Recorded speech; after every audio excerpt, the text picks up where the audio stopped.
Welcome to Cleopatra, Queen of Egypt. Cleopatra VII Theophilopator ascended the throne in 51 BCE at the age of 18. Though her early attempts to maintain power were often challenged, she eventually prevailed and became the sole ruler of Egypt. According to Plutarch, she was the only Ptolemaic pharaoh to speak the Egyptian language. Her intelligence, coupled with a good education and a great political mind, allowed her to make the alliances necessary to maintain the independence of Egypt while Rome was becoming a Mediterranean empire.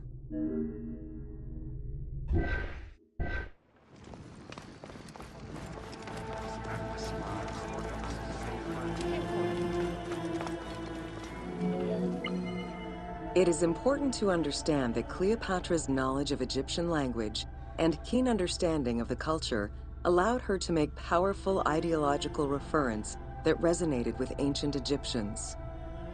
By associating herself with the goddess Isis, the divine mother, great of magic, and repository of divine essence, Cleopatra firmly established herself as the protector of the two lands and legitimized her place on the throne.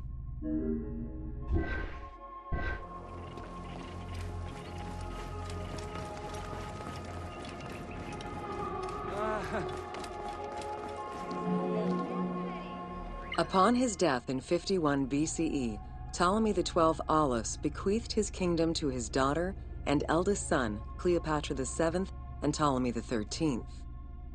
As was custom, the siblings were married. The new pharaoh was 10 years old, his sister wife 17. The early years of their reign were not easy.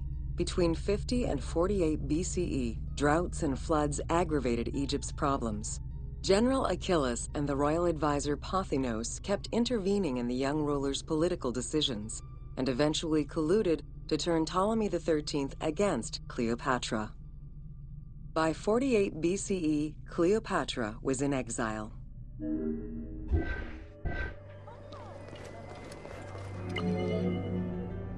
During Cleopatra's exile, the Roman Empire was not without its own internal conflict. Caesar and Pompey were at war with one another, and after his defeat in 48 BCE, Pompey fled to Alexandria in the hope of finding refuge. This turned out to be an unwise decision. Listening to his advisors, Ptolemy XIII elected to have Pompey assassinated, his head kept as a gift, in the hopes of acquiring Caesar's favor. This gambit backfired. Instead of earning approval, the murder of a Roman greatly angered Caesar.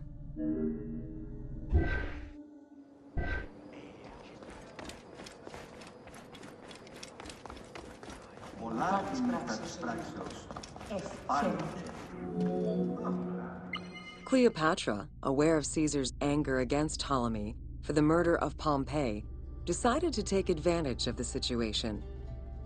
She returned to Egypt in secret, hoping to establish an alliance with one of the most powerful men of the time.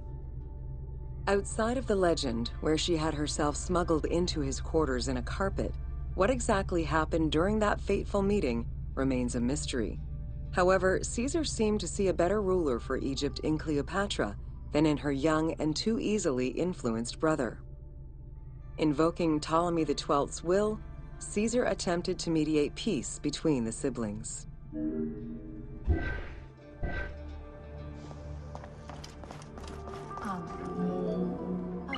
Ptolemy XIII was enraged by the turn of events, and his advisors were none too happy to see Cleopatra return. Urged on by General Achilles and Pothinos, the young pharaoh plotted against Caesar and Cleopatra, resulting in the siege of Alexandria in 47 BCE. It was in March 47 BCE that Caesar defeated Ptolemy XIII's forces.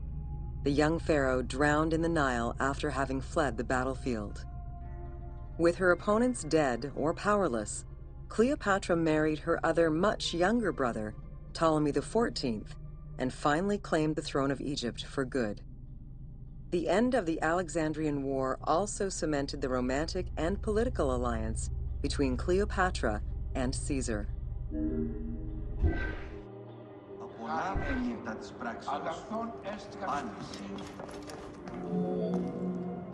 In June of 47 BCE, Cleopatra gave birth to a son, whom she called Caesarion. Caesar did not accept the boy as his heir, choosing instead his nephew Octavian. Nonetheless, on his return to Rome, Caesar invited the queen and her brother husband to stay in the city. Her presence still drew much disapproval from the Senate.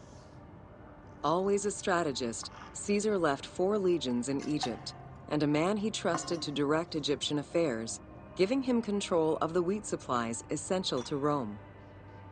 Cleopatra and her entourage remained in Rome until March 44 BCE, when Caesar was murdered.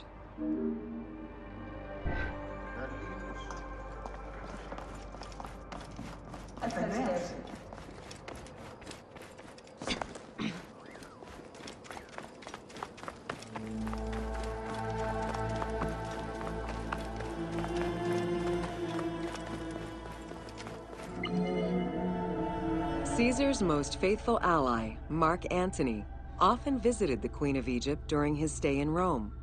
Unlike most, he recognized the legitimacy of Caesarion, the natural son of Caesar. Antony knew he would need the riches of Egypt in order to fight Octavian and claim the Roman Empire. Cleopatra, in return, saw a powerful ally. In the winter of 41 BCE, she arranged a sumptuous tour of Egypt by boat to show Antony the wealth of her country and the power she held as its ruler. A romantic and political relationship followed. The Roman Senate was once again most displeased. To calm spirits in Rome, Antony married Octavia, sister of Octavian.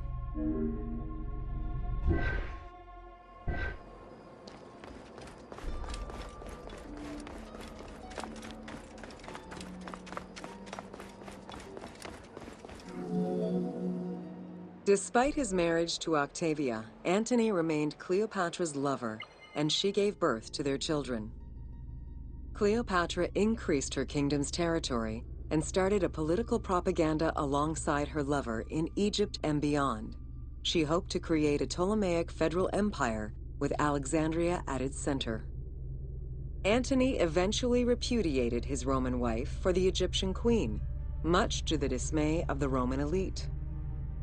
However, while Mark Antony focused on Egypt, Octavian carefully gained military and political ascendancy over him in Rome.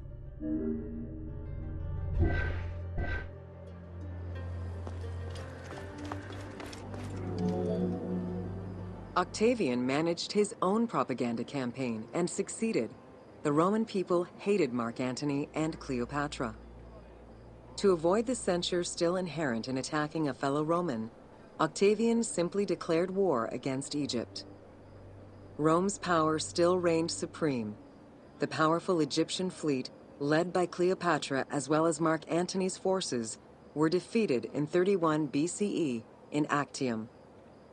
Octavian arrived in Egypt in 30 BCE to formalize his victory.